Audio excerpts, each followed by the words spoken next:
Before refrigerators, before electricity, before grocery stores.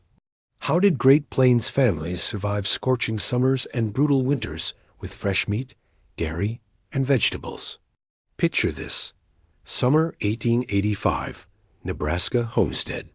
Temperature hits 105 degrees. No ice, no refrigeration, no way to keep food cold. Your family slaughtered a pig yesterday, 400 pounds of meat that will spoil within hours unless you preserve it immediately using techniques your grandmother taught you. Winter 1890, Dakota Territory. Temperature drops to -30. Snow covers everything. Nearest town is 40 miles away. You won't see fresh food for 5 months. Your family's survival depends entirely on what you preserved last summer, what you stored in September, what you learned about keeping food edible without modern technology. Great Plains settlers faced impossible odds: extreme heat, extreme cold, isolation, no refrigeration, no commercial preservation. But they survived through knowledge passed down through generations, through indigenous techniques learned from necessity, through immigrant wisdom brought from old countries and adapted to harsh new land. Agricultural extension offices documented these methods. Homesteading guides published preservation instructions. Pioneer women wrote detailed preservation journals. These weren't just recipes, they were survival manuals ensuring families lived through winter, through drought, through years when crops failed and store-bought food was impossible. Today, I'm sharing their genius. When preservation meant the difference between eating and starving. When every technique was tested by life or death. When knowledge was currency more valuable than money. Stay with me. These 23 preservation methods fed the Great Plains for generations. No electricity, no refrigeration, no modern convenience, just knowledge and determination to survive. Number 1. Beef jerky, August 1880, Kansas Prairie. Thomas Murphy's family slaughtered a steer 600 pounds of beef that would rot within 24 hours in August heat unless preserved immediately. No refrigeration existed. Ice was impossible. Beef jerky was survival, not snack food, protein that lasted months when nothing else could. He cut beef into strips thin as his finger, sliced with the grain to prevent crumbling, working quickly before flies arrived and heat accelerated spoilage. Each strip was identical thickness. Inconsistent cutting meant some pieces molded while others remained too wet, wasting precious meat through ignorance or carelessness. Salt covered every surface. Coarse salt rubbed deeply into meat, drawing out moisture, creating environment hostile to bacteria. Salt was expensive, purchased annually from town, rationed carefully because running out meant losing meat, losing protein, losing families' winter survival insurance. He hung strips on racks in full-sun cottonwood frames, built specifically for meat drawing, positioned where air circulated freely, where flies couldn't reach easily, where family dogs couldn't steal drying meat. Sun blazed, temperature exceeded 100 degrees. Perfect drying weather that settlers prayed for because rain meant starting over or losing everything. During August-September on Great Plains, every family dried meat. Beef, venison, antelope, whatever protein could be hunted or slaughtered, transformed into jerky that lasted through winter, through spring, sometimes through following summer if preserved properly and stored correctly in cool, dry places. Murphy's jerky fed his family until May. 9 months of protein from 3 days of cutting, salting, drying. Each strip represented hours of labor, pounds of salt, prayers for good weather, knowledge that if preservation failed, family starved, that mistakes meant death, that success meant survival. The technique came from Native Americans Lakota, Cheyenne, Arapaho dried buffalo meat for centuries before European settlers arrived. Plains tribes taught immigrants, showed proper cutting, explained salt ratios, demonstrated drying methods, shared knowledge that kept both cultures alive on unforgiving prairie. That jerky tasted like concentrated beef, like salt and sun, like survival preserved for months. Chewy, intense, shelf-stable without refrigeration. Every strip carried knowledge, proved humans could preserve meat in brutal heat, demonstrated that intelligence mattered more than technology. Every strip carried survival. Sun and salt preserved protein. Indigenous knowledge saved settlers. Plains families ate hope dried on summer racks. Number 2. Pemmican. Before settlers arrived, Plains tribes created ultimate survival food pemmican. Concentrated nutrition lasting years without spoilage. Portable enough for nomadic lifestyle. Dense enough that small amounts sustained hunters for days. September 1875. Lakota families on Dakota Plains made winter pemmican, food that would feed them through 6-month winter. Buffalo meat was dried until completely moisture-free weeks of sun drying, constant monitoring, protection from insects and scavengers. Dried meat was pounded into powder using stones, creating consistency fine as flour, breaking down every fiber until meat became dust that could be mixed and molded. Fat was rendered from buffalo tallow, melted slowly, strained carefully, creating pure white fat that solidified at room temperature. Tallow was preservation medium, prevented oxidation, sealed meat powder, created anaerobic environment preventing bacterial growth. Fat was life calories, energy, satiety impossible from lean meat alone. Dried chokecherries or buffalo berries were crushed and added vitamin C source. Flavor variation, natural preservatives from berries' acids. Berries prevented scurvy during winter when fresh food disappeared, provided antioxidants, added sweetness balancing gamey meat, creating complete nutrition from 3 ingredients combined through ancient knowledge. During autumn across Great Plains, pemmican production was communal women working together, processing buffalo from tribal hunts, creating food that lasted through winter, through lean years, through times when hunting failed and stored food meant survival or starvation. Pemmican was packed in rawhide bags parfleches sealed with tallow, protecting contents from moisture and air.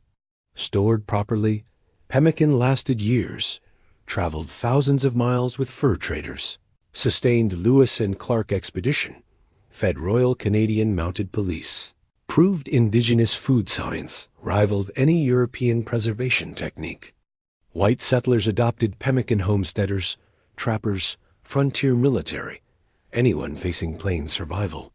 They learned from tribes, modified recipes using beef instead of buffalo, sometimes added dried fruit, created fusion preservation, reflecting cultural exchange born from mutual struggle against harsh land. That pemmican tasted like concentrated meat and fat, like berries and survival, like nutrition engineered through generations of knowledge. Dense, rich, lasting forever at room temperature. Every bite carried indigenous genius, proved that preservation science predated refrigeration by millennia. Every bite carried centuries. Buffalo sustained tribes. Fat preserved meat. Ancient knowledge created perfect survival food. Number 3. Salt pork in barrels. November 1888. Nebraska homestead. Heinrich Schmidt slaughtered 2 pigs' primary meat source for his family's winter survival. Fresh pork spoiled within days, even in November cold. Salt preservation was only option. Technique his German grandfather taught. Method that sustained European peasants through medieval winters, now keeping Nebraska settlers alive. Pork belly was cut into slabs-thick pieces that would cure evenly, uniform size allowing consistent salt penetration. Each slab was scored with knife cutting through skin without cutting through meat, creating channels where salt could penetrate deeply, ensuring preservation reached center, not just surface. Salt was packed in layers slab of pork, layer of salt, another slab, more salt, building barrel in precise pattern. Coarse salt drew moisture from meat through osmosis, created brine as moisture mixed with salt, eventually submerging pork completely in saturated solution hostile to bacterial growth. Weight pressed down on top-heavy stone or wood disc compressed pork, keeping it submerged in brine, preventing air exposure, ensuring preservation continued evenly.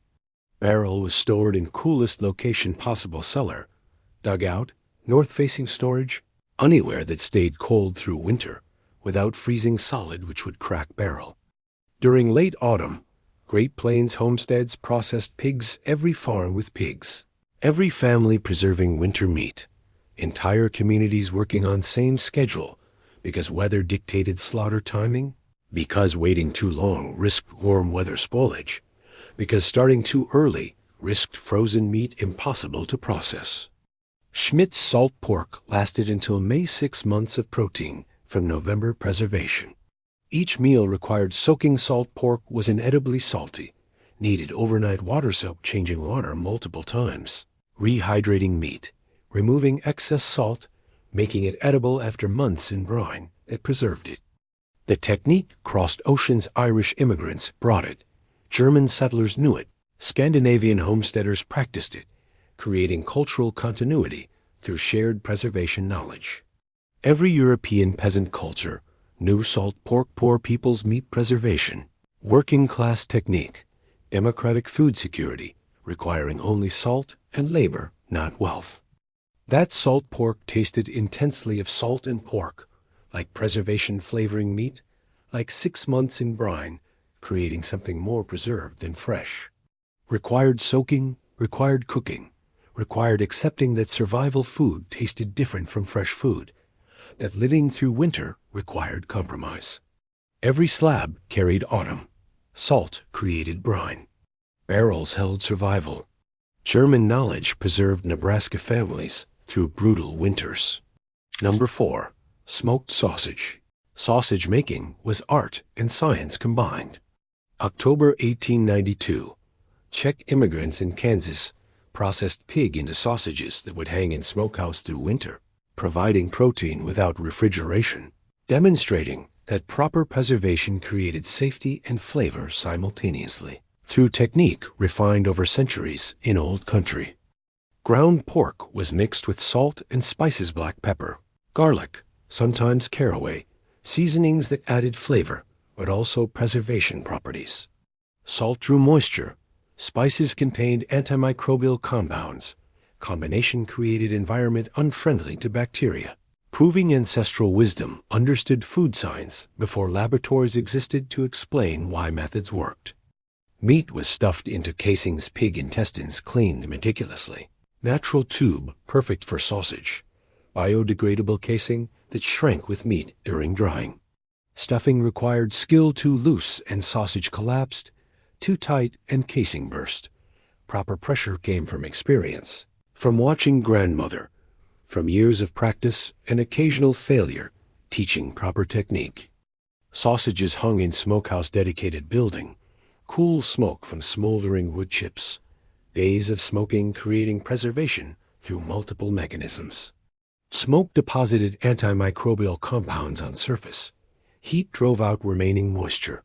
Wood smoke flavored meat. Process transformed fresh sausage into preserved product lasting months without refrigeration. During October-November, Great Plains smokehouses operated constantly. Czech, German, Polish families all smoking meat, different spice blends reflecting different old country traditions.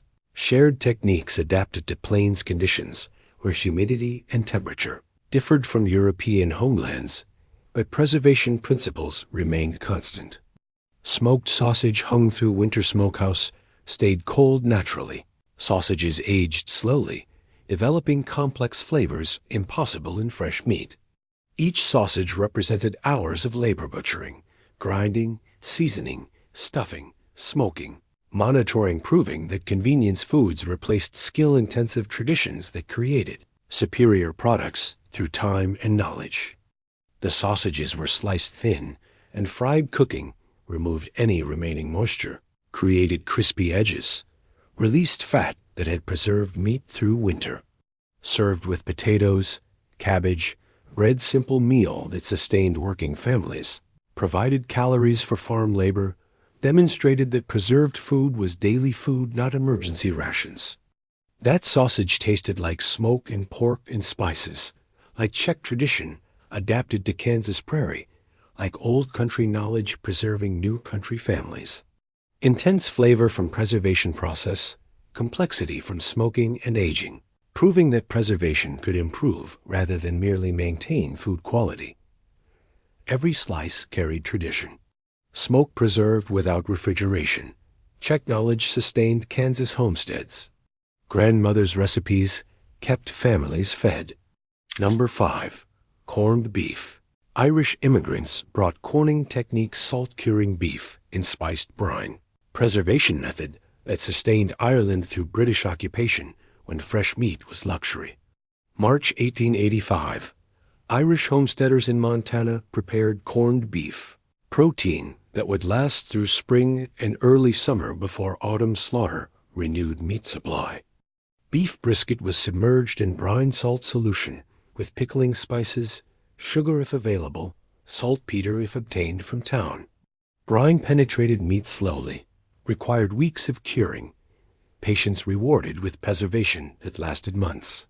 Saltpeter potassium nitrate maintained meat's pink color, prevented gray appearance, added preservation beyond salt alone through chemical reactions ancient people observed but couldn't explain.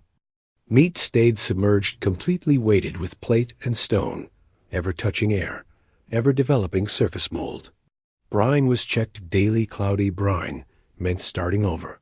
Clear brine meant success. Vigilance preventing waste of precious beef, of salt, of family's limited protein supply. Crock stored in coolest location springhouse, if lucky enough to have flowing water. Cellar if not, anywhere that stayed below 60 degrees. Temperature management was critical. Too warm and meat spoiled. Too cold and brine froze.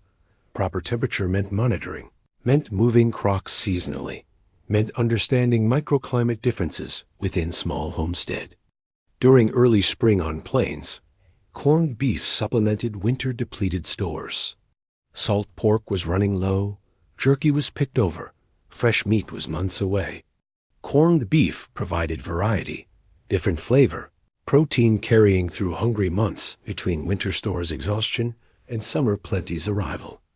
Irish families taught neighbors corning techniques spread beyond Irish community, became plains standard, proved that immigrant knowledge benefited everyone.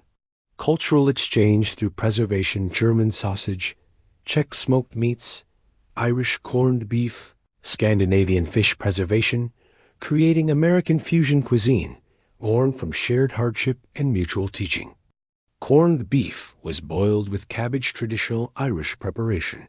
One-pot meal, simple cooking that fit frontier conditions where complex recipes were impossible. Meat became tender after hours of boiling, salt leached into cooking water, cabbage absorbed flavors, creating meal that was European memory made from American ingredients in frontier circumstances. That corned beef tasted like salt and spice, like brine-cured preservation, like Irish tradition feeding Montana homesteads. Pink from saltpeter, tender from brining, intensely flavored from weeks in spiced cure. Every slice carried immigration, adaptation, survival through knowledge transported across ocean. Every slice carried Ireland. Brining preserved through spring. Immigrant techniques sustained American homesteads. Corned beef meant surviving hungry months. Number 6. Lard rendering and storage. Fat was currency. Cooking fat, preservation medium, soap ingredient, lamp fuel, medicinal base. December 1890. Every homestead rendered lard when pigs were slaughtered, creating fat supply that lasted year until next autumn's slaughter provided fresh supply. Lard required skill. Proper rendering created pure white product. Improper rendering created rancid waste. Pork fat was cut into small cubes. Back fat, leaf fat, any fat trimmed from meat during butchering. Small pieces melted faster, rendered more completely, created purer lard with less connective tissue and water. Cutting was tedious hours of knife work, hands cramping from cold and repetition. Labor that children performed because it required care, not strength. Fat was heated slowly in large pot. Too hot and lard burned. Too cool and rendering took forever. Proper temperature came from experience. Fat liquefied, cracklings, crispy bits of connective tissue floated, were skimmed off and saved for eating. Pure liquid fat was strained through cheesecloth, removing any remaining solids, creating snow-white lard that would keep for a year if properly stored. Lard was poured into crock stoneware vessels, sealed with cloth and wax, protecting fat from air exposure that caused rancidity. Crocks stored in coolest place available lard stayed solid in winter, softened in summer, but remained usable if temperature stayed below 80 degrees, lasted through all seasons if storage location chosen carefully. During winter butchering season, lard rendering created community gatherings, families helping families, sharing labor, socializing during hard work. Children tended fires, women strained lard, men butchered, creating efficiency through cooperation that individual families couldn't achieve alone, proving that survival was social, not individual. Lard served multiple purposes: pie crust that was flakier than butter, biscuits that were tender, frying medium for everything, soap when combined with lye, wound treatment in desperate times. Versatility made lard precious one product, dozens of uses, proving that frontier life demanded multi-purpose resources, that specialization was luxury and adaptability was necessity. The cracklings were treat children ate them warm. Adults saved them for flavoring beans. Cooks used them in cornbread. Nothing wasted, every part of pig utilized, demonstrating frontier economics, where discarding anything edible or useful was wasteful sin, where efficiency meant survival and waste meant hardship. That lard was pure white and smooth, like snow-colored preservation, like fat that wouldn't spoil for a year. Neutral flavor, high smoke point, perfect for cooking and preservation. Every spoonful carried autumn's labor, winter's butchering, years' worth of cooking fat, created from one day's rendering. Every crock carried fat. Rendering created years' supply. Lard meant cooking without butter. Pork fat sustained homesteads through all seasons. Number 7. Head cheese. Using every part of animal wasn't philosophy. It was necessity. Winter 1887. German settlers in Dakota Territory made head cheese from pig's head, utilizing parts that Americans wasted, demonstrating that European peasant traditions knew efficiency that frontier America was learning through hardship and scarcity.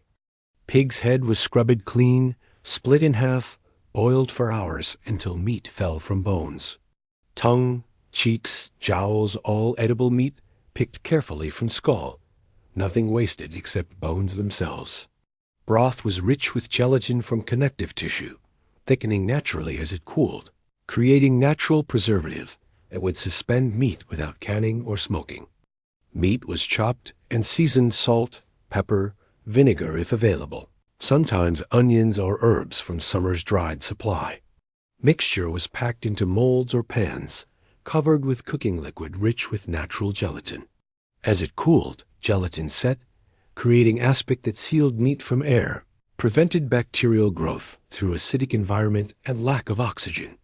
Head cheese stored in cool cellar gelatin remained solid in winter cold, provided weeks of protein, demonstrated that preservation didn't require salt curing or smoking, that natural processes properly understood created safe food storage. Each slice revealed mosaic of meat suspended in translucent, jelly appearance off-putting to modern eyes, but delicious to people grateful for any meat. During winter months, head cheese provided variety different from salt pork, different from jerky, different flavor and texture, proving that preserved meat didn't have to be monotonous. German, Czech, Polish families all made versions, different seasonings, different names. Same principle of utilizing everything, wasting nothing, creating food security through comprehensive use. The technique required knowledge, proper cooking time, right vinegar ratio, correct cooling temperature, understanding that came from watching, from learning, from occasional failure, teaching what worked. Grandmothers taught daughters, mothers taught sons, knowledge passing through generations, because written recipes barely existed, and literacy was limited, and oral tradition sustained culture. Head cheese was sliced thin and served cold sandwiched in bread, if bread existed, eaten plain if not, providing protein and calories and fat that sustained farm labor. Not delicacy, but solid food, working-class meal, immigrant tradition, proving that poverty food was often nutritious food, that wealthy people's waste was poor people's treasure. That head cheese tasted like mild pork, like vinegar preservation, like gelatin holding everything together. Slightly sour from vinegar, rich from natural gelatin, demonstrating that proper technique created safe preserved meat without modern canning, without refrigeration, through understanding natural processes. Every slice carried efficiency. Nothing wasted from pig. Gelatin preserved naturally. German knowledge utilized everything completely. Would you eat meat preserved in aspic? Could you use pig's head when ground beef was impossible? Drop a comment, tell me where you draw the line. Number 8. Butter and salt brine crocks. Butter was luxury and necessity, simultaneously dairy fat for cooking and baking. Produced in spring when cows freshened and grass was lush. Needed through winter when milk production stopped and fresh butter was impossible. May 1883, dairy families on Great Plains preserved spring's butter abundance for winter scarcity. Fresh butter was churned in large batches taking advantage of peak milk production, creating surplus deliberately for preservation. Each pound of butter represented gallons of milk, hours of churning, cream that rose slowly in pans, because mechanical separators didn't reach most homesteads until 20th century's second decade. Butter was packed in crocks with salt brine concentrated solution that prevented bacterial growth. Sealed butter from air, created environment where butter stayed solid and edible through summer heat. Brine recipe was critical, too weak and butter spoiled, too strong and butter absorbed excess salt. Proper concentration came from experience and careful measurement using traditional ratios grandmother taught. Crocks stored in springhouse building, constructed over flowing spring, using cold groundwater to create natural refrigeration.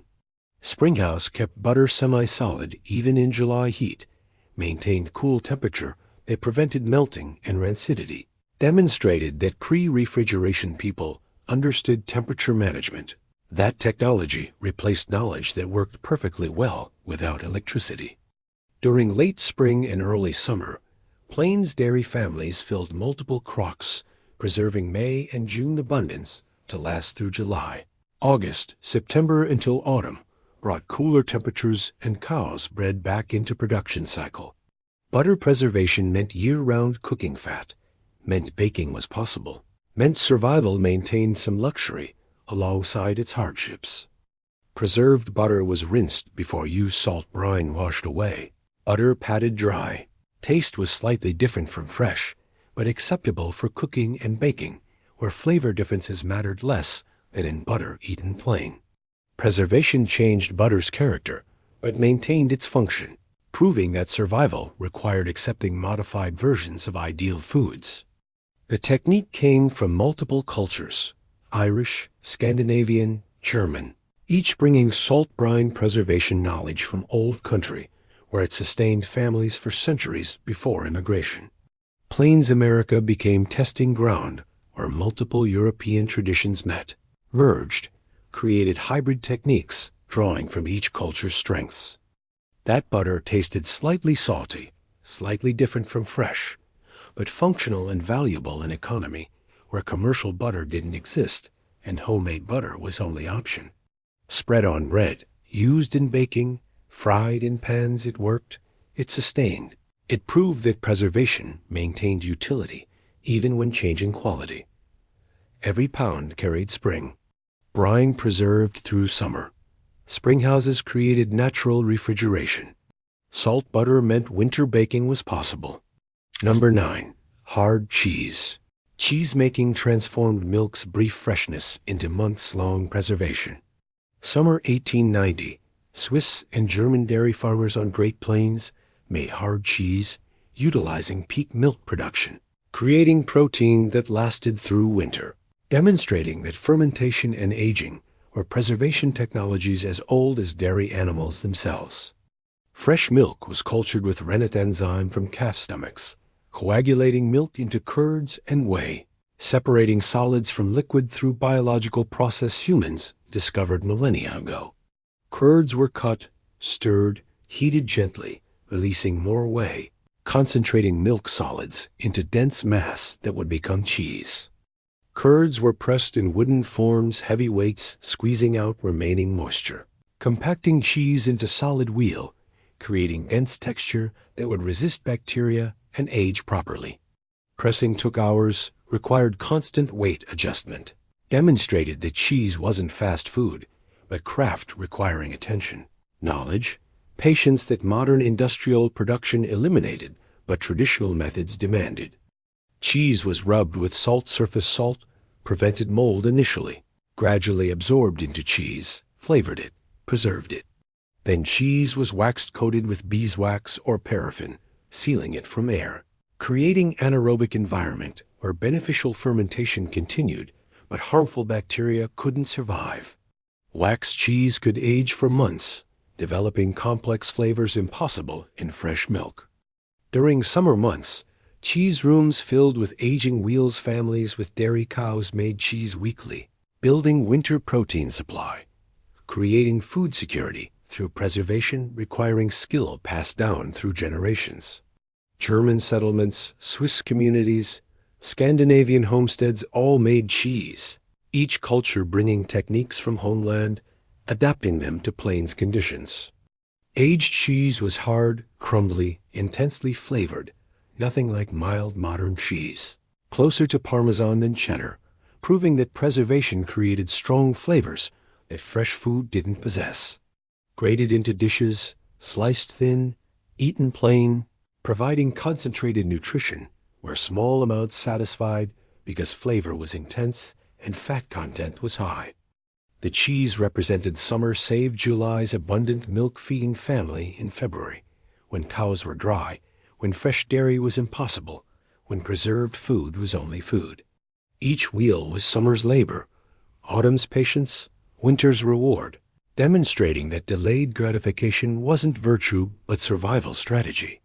That cheese tasted sharp and complex, like months of aging, like cultures and enzymes transforming sweet milk into something preserved and powerful. Hard texture, intense flavor, nothing wasted rind was grated, crumbs were saved, every bit was too valuable to discard. Every wheel carried summer, aging preserved milk months. Hard cheese fed winter. Swiss knowledge sustained plains dairy families. Number 10. Clabbered milk raw milk, soured naturally not spoilage, but controlled fermentation. Transformation into clabber thick as yogurt, tangy, and preserved longer than sweet milk. June 1888. Scandinavian families on Dakota plains let milk clabber deliberately, using old country technique where fermentation extended milk's brief freshness, created cultured product that was food and ingredients simultaneously. Fresh milk was left at room temperature in clean crock natural bacteria from air and milk itself initiated fermentation, converting lactose into lactic acid, thickening milk into custard-like consistency. Process took 24 to 48 hours depending on temperature, faster in summer heat, slower in cool weather, demonstrating that microorganisms did preservation work without human intervention beyond creating proper conditions. Clabbered milk was thick and tangy spoonable rather than drinkable, sour but not unpleasantly so, texture smooth and creamy. It was eaten with spoon, sweetened with molasses or honey if available, sometimes flavored with wild berries, creating breakfast or dessert that was nutritious and preserved, that lasted longer than sweet milk without refrigeration. The clabber was used in baking added to biscuits, cornbread, cakes, replacing buttermilk in recipes, providing acid that reacted with baking soda, creating leavening.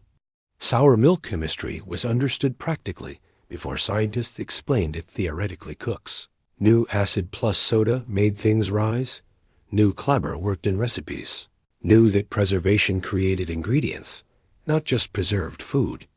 During summer months when milk was abundant, families clabbered deliberately consuming some fresh, preserving some through fermentation, managing milk production that exceeded immediate consumption.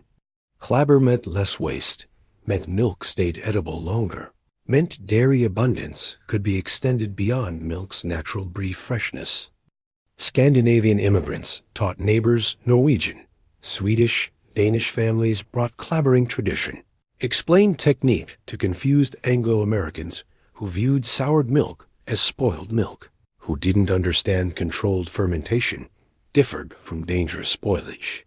Cultural exchange happened through food, through sharing knowledge that benefited everyone, through immigrant traditions enriching American preservation practices.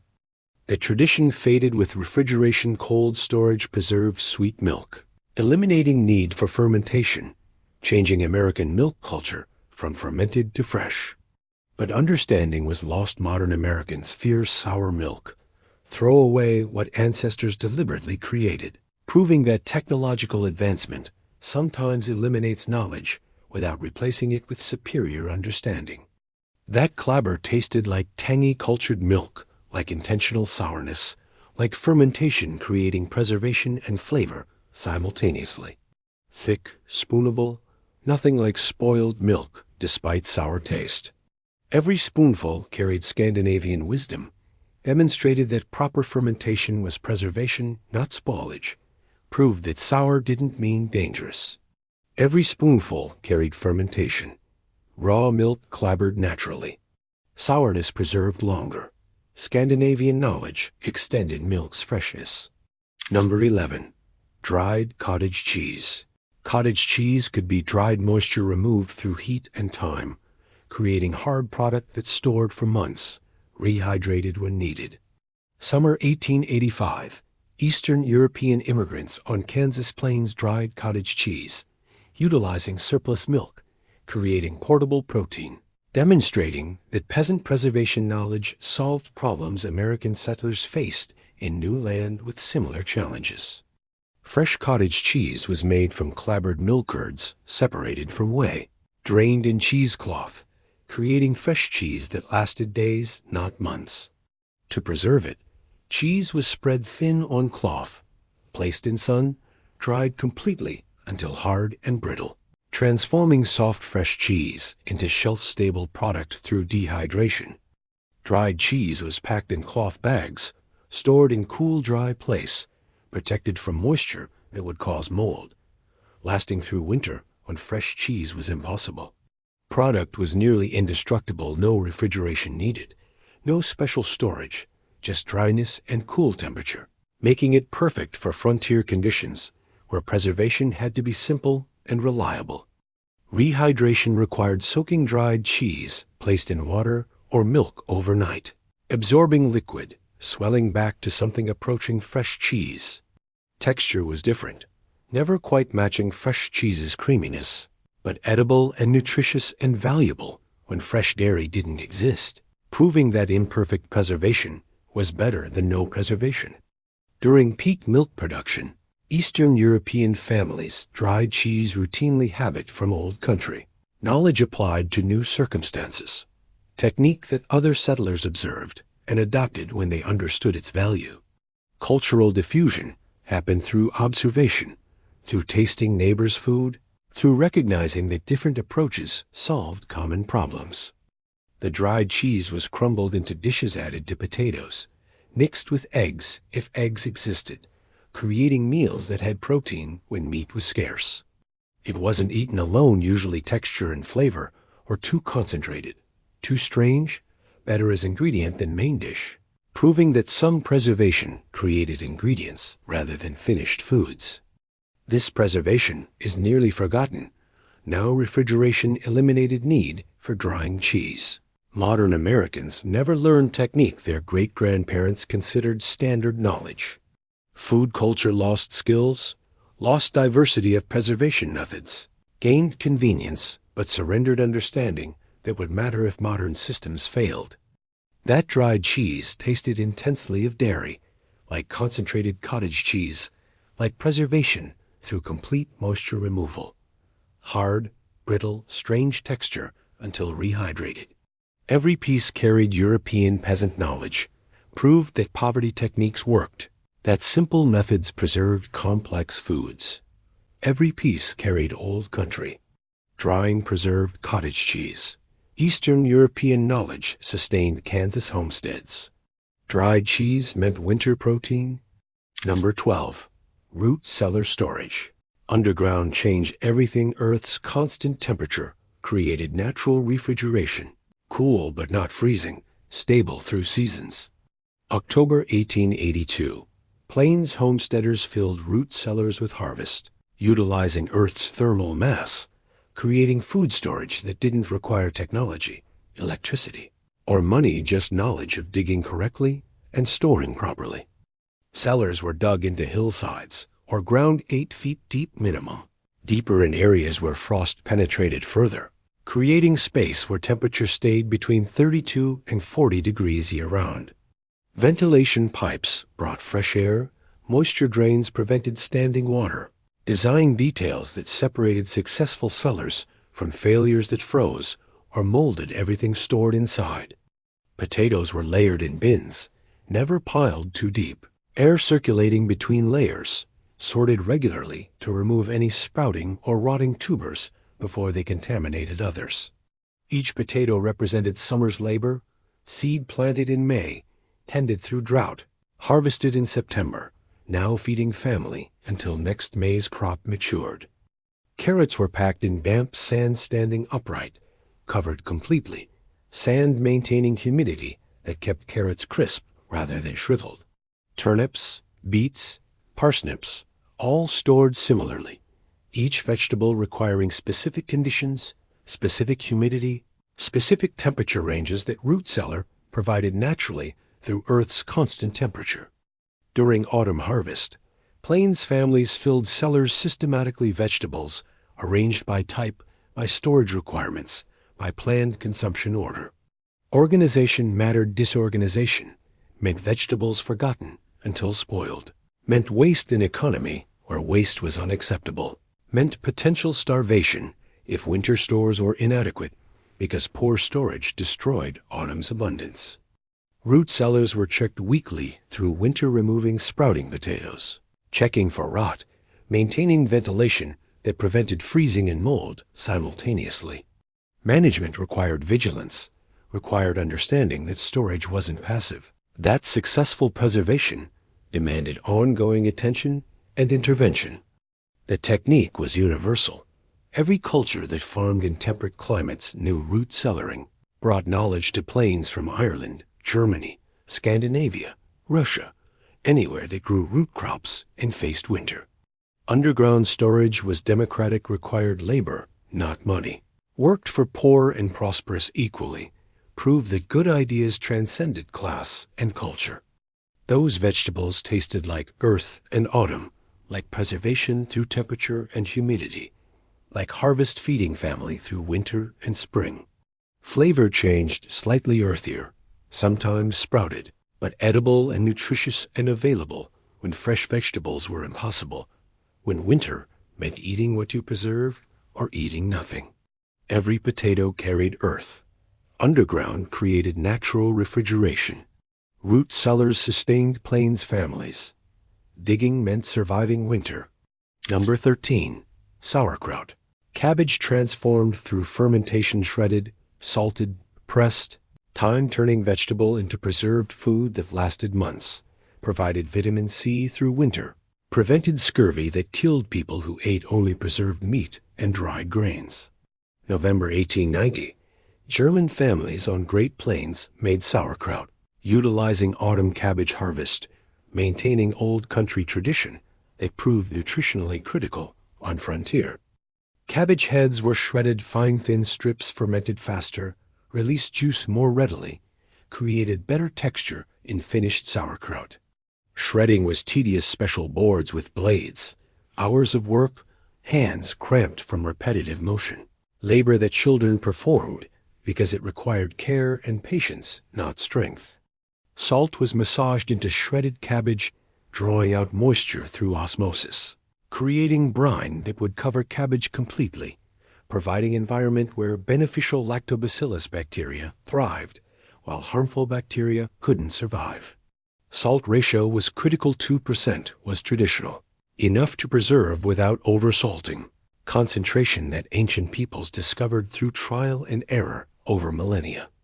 Cabbage was packed tightly and crock-pressed down forcefully, removing air pockets, ensuring brine covered everything. Weight on top kept cabbage submerged. Plate and clean stone creating pressure, preventing surface exposure that caused mold, maintaining anaerobic conditions necessary for proper fermentation rather than spoilage. During fermentation, scum formed on surface. Normal part of process, skimmed off daily, sign that fermentation was proceeding correctly. Smell intensified. Sour, cabbage. Why? Distinctive smell of fermentation that meant success, not failure.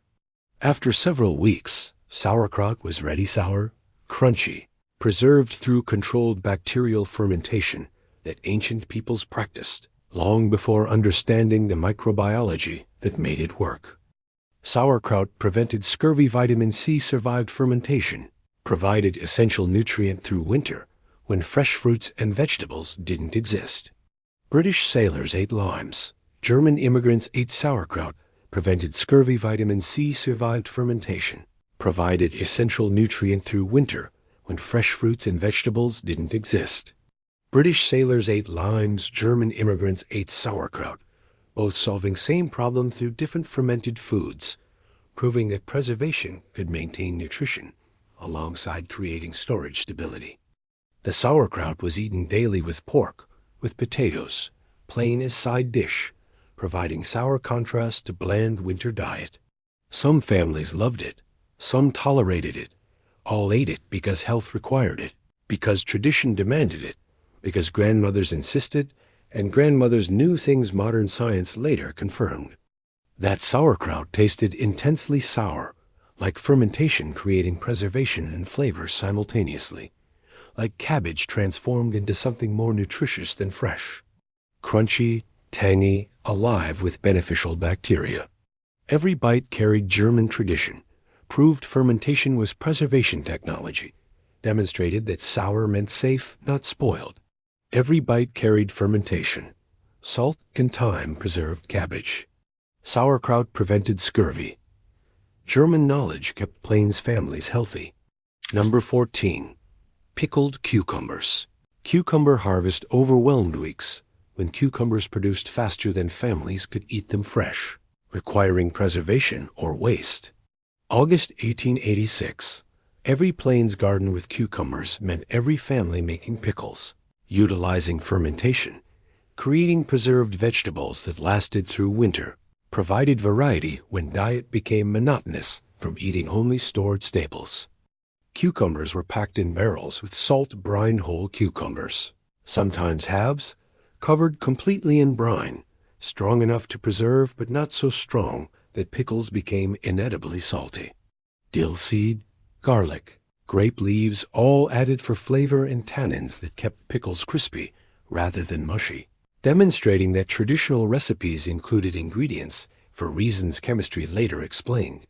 Fermentation happened. Naturally beneficial bacteria already present on cucumber skin, thriving in salt brine, converting sugars into lactic acid, creating sour flavor and preservation simultaneously. Barrel sat in cool place cellar, dugout, anywhere that stayed cool enough that fermentation proceeded slowly, developing complex flavors rather than racing too fast and creating off flavors. Pickles were ready in weeks. Sour, crunchy, ready for eating or for longer storage, lasting through winter if kept cool and submerged. Barrel was checked regularly, scum removed, brine levels maintained, ensuring pickles stayed covered and protected from air exposure that caused surface spoilage. During late summer, Plains kitchens smelled like dill and garlic pickle barrels fermenting, creating distinctive smell that meant preservation was happening, that winter vegetable supply was being secured. Smell annoyed some, comforted others, represented security to everyone because preserved food meant not starving. Pickles provided variety, sour contrast to bland beans and potatoes, crispy texture when everything else was soft, vitamin C alongside salt and flavor. They weren't main dish, but important nonetheless psychological relief from monotonous diet. Proof that meals could be pleasant, not just sustaining. The tradition continued through generations great-grandmothers, teaching grandmothers, teaching mothers, teaching daughters. Each generation learning salt ratios, fermentation timing, barrel preparation. Knowledge persisted because it mattered, because pickles were expected, because summer's abundance feeding winter's scarcity was survival logic that never became obsolete even when refrigeration provided alternatives. Those pickles tasted intensely sour, like fermentation creating preservation, like salt brine and dill creating flavor complexity. Crunchy, garlicky, better than fresh cucumbers in some ways fermentation, improving what it preserved, creating food that was preserved form but also preferred form. Every pickle carried summer. Fermentation preserved cucumbers. Barrels held winter vegetables. Dill and salt created crispy survival. Number 15. Dried corn. Corn was plain staple, grew reliably, produced heavily, stored well when properly dried. September 1884. Families throughout Great Plains dried corn, creating staple that lasted years if necessary, that could be rehydrated for eating or ground into meal for baking, demonstrating that preservation created versatility alongside creating storage. Sweet corn at peak ripeness was picked, not young and tender, not old and starchy, perfect moment when sugars were high, but kernels could still be cut from cob. Timing mattered enormously. Too early, and dried corn lacked sweetness. Too late and kernels were hard as stones. Proper harvest came from experience and daily checking during harvest window. Kernels were cut from cob, sharp knife slicing close to cob, removing all edible corn, creating pile of kernels ready for drying. Some families blanched corn first, brief boil killing enzymes that caused off flavors during storage. Extra step that improved quality, but required fuel and water and time that some families couldn't spare. Corn spread thin on screens, window screens, homemade drying racks, any surface that allowed air circulation. Sun dried it over days, brought inside at night to prevent dew, turned regularly for even drying, protected from birds and insects that would destroy harvest if allowed access. During September harvest, Plains homesteads had corn drying everywhere, roofs, yards, porches, every sunny spot covered with drying corn. Smell was sweet and grassy. Sight was golden yellow, covering ground, representing winter food security being created through sun's heat and time's passage. Dried corn was stored in cloth bags hung from rafters away from mice, checked regularly for weevils, lasting through winter and spring and sometimes beyond if properly dried and stored. It was soaked overnight before cooking, rehydrated in water, and boiled until tender. Texture never quite matching fresh corn, but acceptable and nutritious and available when fresh corn was impossible. The technique came from Native Americans. Tribes dried corn for centuries before European contact, taught settlers methods, shared knowledge that helped immigrants survive. Cultural exchange went both directions. Settlers brought wheat and preservation techniques. Natives shared corn and drying methods, creating mutual benefit even amid broader conflict and displacement. That dried corn tasted sweeter than expected, like preservation concentrating sugars, like September harvest feeding February family. Chewy texture, golden color, nostalgia for fresh corn, mixed with gratitude for having any corn at all during winter months when gardens were buried under snow. Every kernel carried autumn. Sun and time preserved harvest. Native American knowledge taught settlers. Dried corn sustained through winter. Number 16. Dried beans. Beans dried themselves, left on vine, until pods turned brown and brittle. Natural dehydration creating preservation without human effort. October 1889. Plains families harvested dried beans, utilizing plants' natural drying, storing beans that would last for years if kept dry, providing protein when meat was scarce or expensive. Dried bean pods were pulled from vines' entire plants, sometimes pulled up, carried to barn or shed for threshing. Threshing meant removing beans from pods. Children stomped on pods. Adults beat them with flails, creating communal activity that was work and social gathering simultaneously, proving that hard labor could be community building when approached collectively.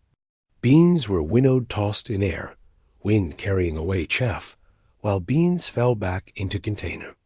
Process separated food from waste, created pure beans ready for storage, required steady wind and experience knowing proper tossing technique that came only from practice.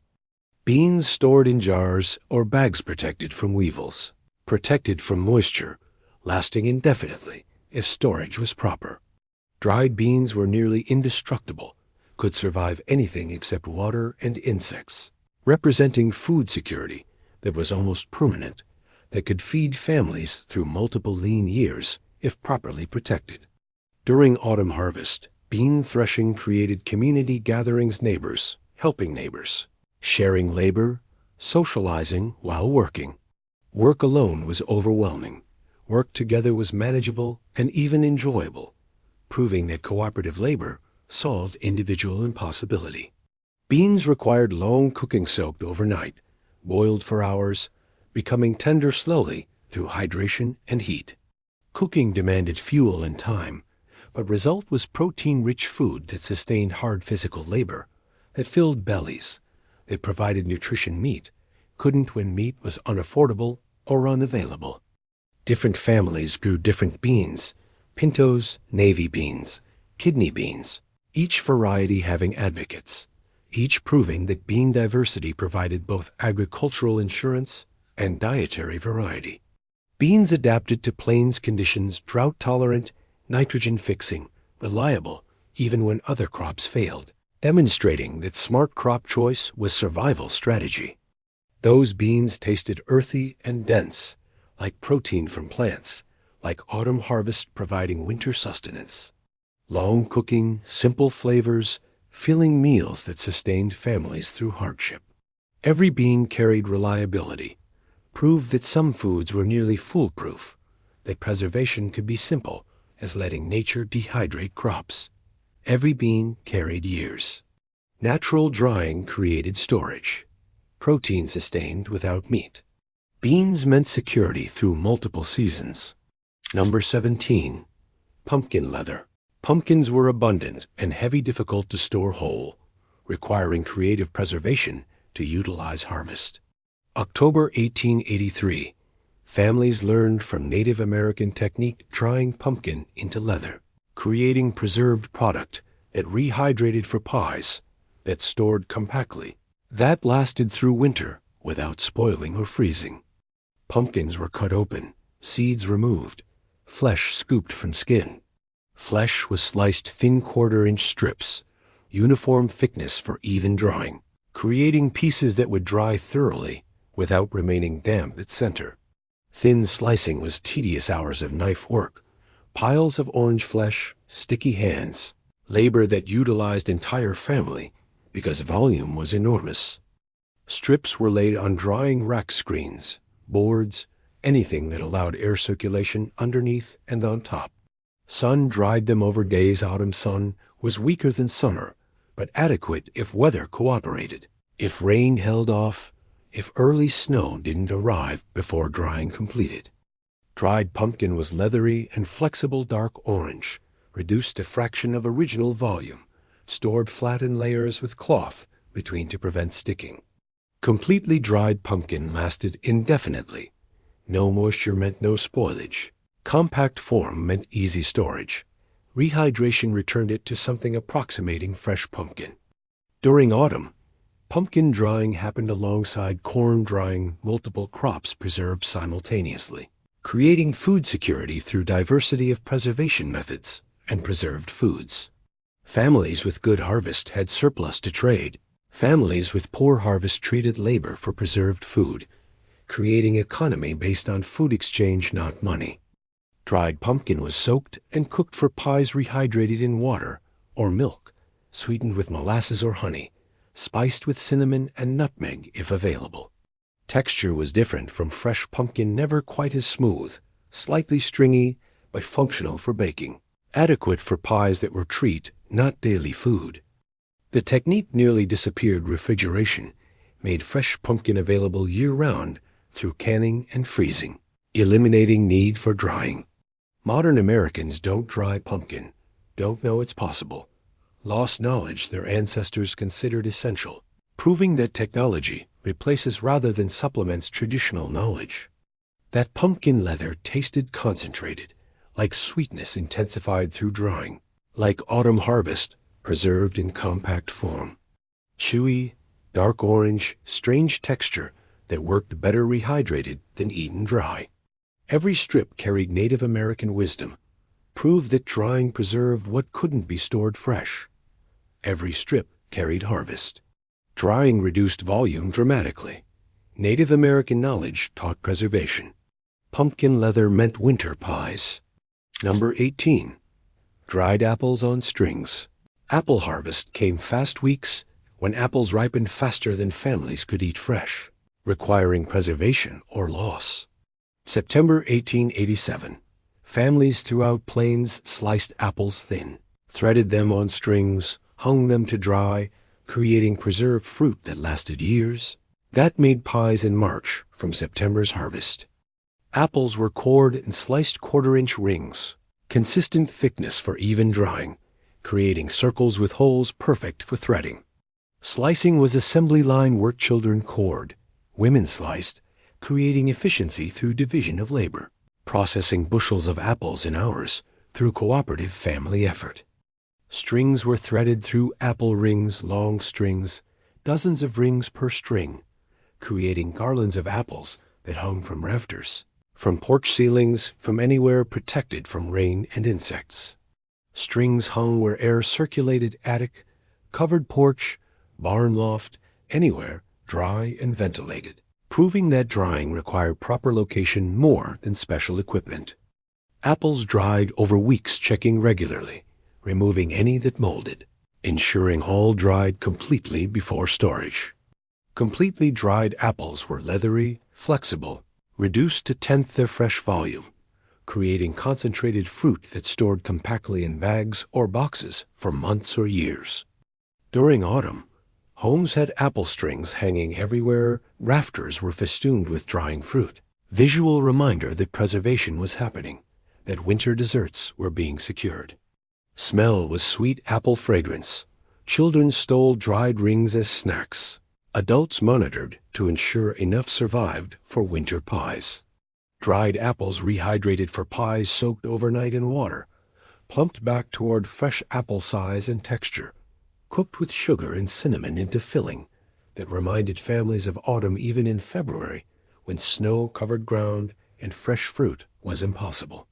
The tradition created distinctive home's walk into any plains homestead in autumn. See apple strings hanging, smell drying fruit, know that family was preparing properly for winter. Visual abundance represented actual security. Each string was insurance against winter scarcity, proof that harvest wasn't wasted. Those dried apples tasted intensely of apple, like concentration through dehydration, like sweetness preserved for months. Chewy, tangy, better rehydrated than eaten dry. Every ring carried autumn harvest, proved that fruit could last through winter, demonstrated that simple drying was effective preservation, requiring no special knowledge. Every ring carried orchard. Strings dried efficiently. Apple harvest lasted months. Threading created edible garlands. Number 19. Wild plum jam. Wild plums grew in thickets along creeks. Harvest was labor-intensive but cost nothing, providing fruit when cultivated orchards hadn't matured yet. August 1890, families picked wild plums, made jam with minimal sugar because sugar was expensive, creating preserved fruit that sweetened winter's bland diet. Plums were gathered in buckets, wading through thorny thickets, competing with birds and insects, picking what could be reached before wildlife consumed everything. Each plum represented effort, scratched hands, sweaty labor in August heat, but free fruit that would otherwise feed birds or fall and rot. Fruit was cooked down thick, boiling for hours, reducing volume dramatically, creating concentrated jam that required less sugar because cooking drove out moisture. Minimal sugar was necessity, not choice. Sugar was expensive, purchased by the pound, rationed carefully for years, baking and preserving, never abundant enough to use freely. Jam was sealed in crocks, poured hot into stoneware, covered with wax or cloth and wax combination, creating seal that prevented air exposure.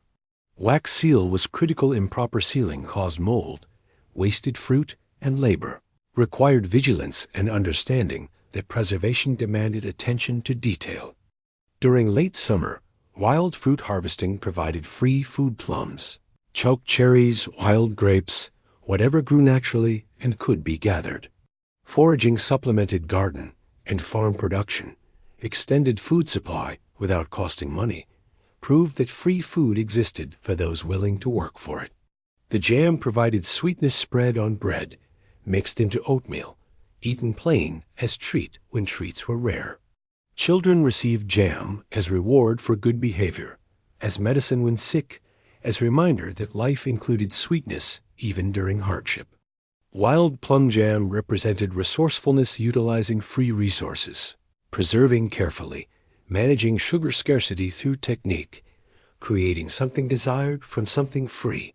Every jar was fruit that cost nothing but labor. Sugar stretched further through proper cooking, sweetness secured for winter. That jam tasted intensely of plum, like wild fruit flavor stronger than cultivated, like minimal sugar letting fruit flavor dominate. Dark purple, thick, slightly tart because sugar was limited. Every spoonful carried free harvest, proved foraging was survival skill, demonstrated that knowledge of wild food was valuable as knowledge of cultivation. Every jar carried wild. Free plums became preservation. Minimal sugar required technique. Wild harvest sweetened winter without expense. Number 20. Brandied cherries. Alcohol preserved fruit through chemistry. Bacteria couldn't survive high alcohol content. Sugar prevented fermentation, creating preservation. It was luxury, not necessity. Summer 1888. Wealthy Plains families preserved cherries in brandy, creating treat that lasted years, demonstrating that some preservation was celebration, not survival. That prosperity showed through preserved food choices. Cherries were packed in jars with sugar-fresh cherries, granulated sugar, layered carefully, using more sugar than jam, because sugar wasn't scarce for families who could afford brandied cherries. Sugar drew out cherry juice, created syrup, began preservation process before alcohol was added.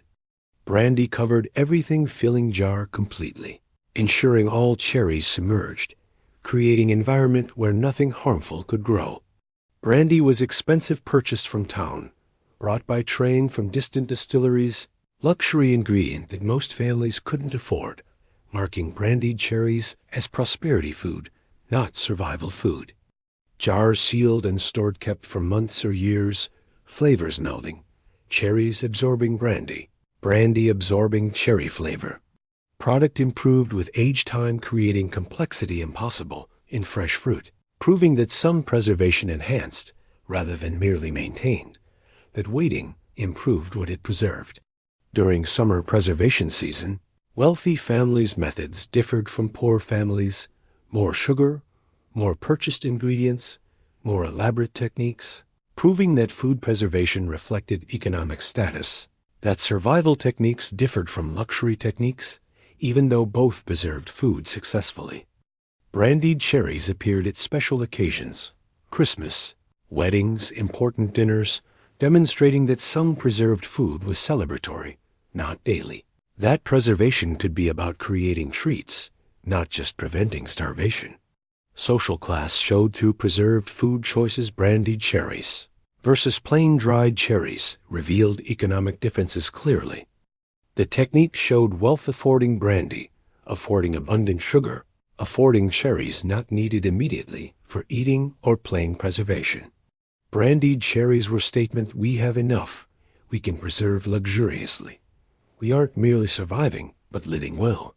Those cherries tasted boozy and sweet, like alcohol and fruit, like luxury preserved in jars. Intense cherry flavor, strong brandy burn, sweetness from abundant sugar. Every cherry carried prosperity, proved that preservation could be indulgence, demonstrated that wealth showed through food, even in preserved form. Every cherry carried luxury, alcohol and sugar preserved. Brandy cherries showed prosperity. Wealth preserved treats. Poverty preserved survival. Number 21. Sand-stored apples. Apples didn't have to dry. Proper storage kept them fresh for months, utilizing cool temperature and prevention of touching. November 1885. Families packed apples in sand, creating storage that prevented ripening, prevented rot from spreading, extended harvest through winter, using simple technique requiring only boxes and sand. Apples were sorted carefully, only perfect apples for storage, any with bruises eaten immediately or made into applesauce. One rotten apple truly could spoil the barrel rot spread through touching. Infected neighbors destroyed entire storage if damaged apples weren't removed immediately. Boxes were filled in layer sand, then apples not touching each other, and more sand, building layers that prevented contact. Sand absorbed moisture, prevented touching, created barriers that slowed ripening and prevented rot transfer, proving that simple materials used cleverly created effective preservation. Boxes stored in coolest place available: cellar, outdoor storage pit, unheated room, anywhere that stayed just above freezing without actually freezing. Temperature management was critical. Too warm, and apples ripened too fast. Too cold, and they froze and turned mushy. Proper temperature came from choosing storage location carefully. During autumn and winter, families checked stored apples, regularly removing any that softened or showed rot, preventing problems from spreading, maintaining vigilance, because laziness meant losing everything to cascade of spoilage. Starting from one overlooked problem apple. Sand-stored apples lasted through February. Fresh fruit in winter, when fresh fruit was otherwise impossible. Treat that children anticipated, reminder that summer had existed and would exist again. Each apple represented summer saved, harvest extended, technique defeating normal spoilage without special equipment or expensive supplies. The method required labor sorting, layering, monitoring, but result was fresh apples months after harvest. Was capability to eat fresh fruit in January, was luxury during season, when luxury was rare and appreciated deeply. Those apples tasted almost fresh, like preservation maintaining quality remarkably, like September fruit still edible in February. Slightly softer than fresh, slightly less crisp, but recognizably apple in season when apples shouldn't exist. Every bite carried autumn, proved simple techniques worked. Demonstrated that sand and boxes and attention created near refrigeration. Every apple carried sand. Layering prevented rot spreading. Simple method preserved fresh. Sand storage meant winter apples. Number 22. Water glass eggs. Eggs were seasonal chickens laid heavily in spring, stopped in winter when daylight shortened. Preserving spring surplus for winter scarcity required technique that maintained eggs' freshness. April 1892, families put eggs in water glass solution, preserving them for 9 months, creating storage that defied eggs' natural brief freshness. Water glass sodium silicate solution was purchased from town or ordered from catalog. Thick syrupy liquid, mixed with water in proper ratio, creating preservation medium that sealed eggs' porous shells. Prevented air exchange, maintained freshness through chemistry farmers didn't understand, but trusted because it worked. Fresh eggs were submerged completely small end down, solution covering all eggs by 2 inches, ensuring every egg was preserved. Only perfectly clean eggs without cracks went into solution. Dirty eggs or cracked eggs would spoil and contaminate entire crock, requiring careful egg selection and gentle handling. Crock stored in cool place: cellar, cool room, anywhere temperature stayed steady and cool. Covered to prevent evaporation, checked occasionally to ensure liquid levels stayed adequate, maintained through months, while eggs inside remained preserved and viable. During spring and early summer, families filled water glass crocks, putting up eggs at a rate of dozens per week, building winter supply while chickens laid prolifically, planning ahead for winter when chickens molted and stopped laying entirely.